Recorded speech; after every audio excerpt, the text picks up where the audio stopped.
এই মুহূর্তে কাকরাইল মোড়ে আছেন সহকর্মী সাইফুল রুদ্র। সরাসরি যাচ্ছি তার কাছে। ইশরাক হোসেনকে মেয়র হিসেবে স্বীকৃতি দেওয়ার জন্য তার সমর্থকরা ধরে কর্মসূচি পালন করছেন এবং এই মুহূর্তে প্রধান উপদেষ্টার বাসভবনের একেবারে কাছাকাছি কাকরাইলের এই সড়কটিতে তারা অবস্থান নিয়েছেন এবং এখানে মুহুর্মুহু স্লোগান দিচ্ছেন তার সমর্থকেরা। আপনারা দেখতে পাচ্ছেন যে আমার পেছন থেকে শুরু করে চারপাশের পুরো জায়গা জুড়ে তার সমর্থকরা এখানে অবস্থান নিয়েছেন এবং তারা স্লোগান দিচ্ছেন যেন ইশরাককে খুব দ্রুততম সময়ের মধ্যে মেয়র হিসেবে ঘোষণা দিয়ে যেন তার দায়িত্ব বুঝিয়ে দেওয়া হয়। 14 মে থেকে তারা এই কর্মসূচি পালন করে যাচ্ছেন। এর মাঝখানে তারা নানানভাবে তাদের কর্মসূচি পালন করেছেন। আপনারা দেখেছেন এর আগে অভিনবভাবে তারা তাদের কর্মসূচি পালন করেছিলেন, যে গানে গানে তারা প্রতিবাদ করেছিলেন।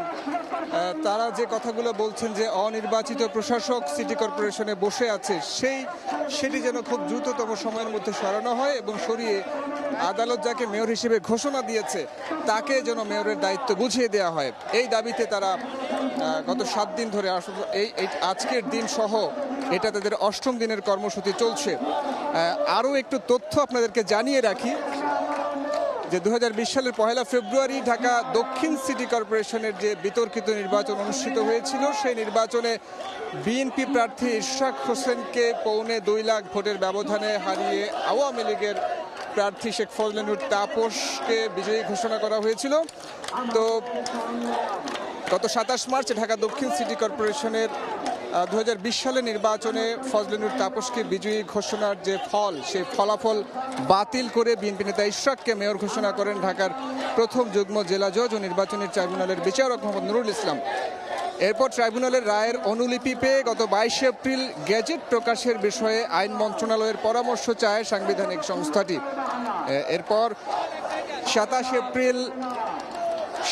এপ্রিল ইশরাক হোসেনকে ঢাকা দক্ষিণ সিটি কর্পোরেশনের নতুন মেয়র ঘোষণা করে গেজেটও প্রকাশ করে নির্বাচন কমিশন।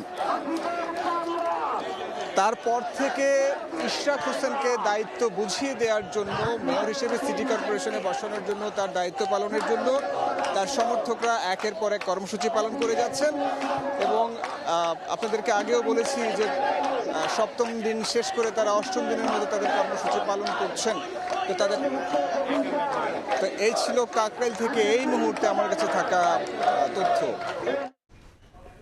সরাসরি যুক্ত ছিলাম কাকরাইল মোড় থেকে।